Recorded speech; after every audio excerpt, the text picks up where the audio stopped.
اللہ قرآن میں ارشاد فرماتا ہے الذی خلق الموت والحیات لیبلوکم ایکم احسن عملا،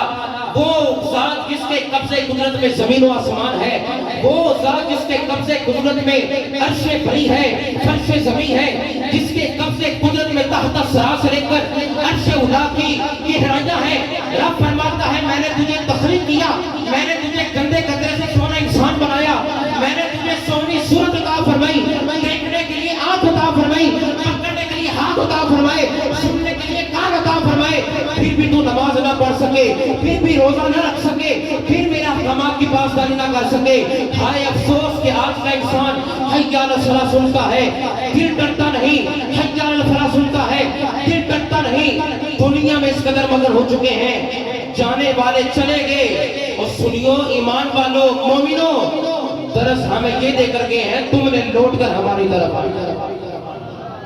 جانے والا چلا گیا،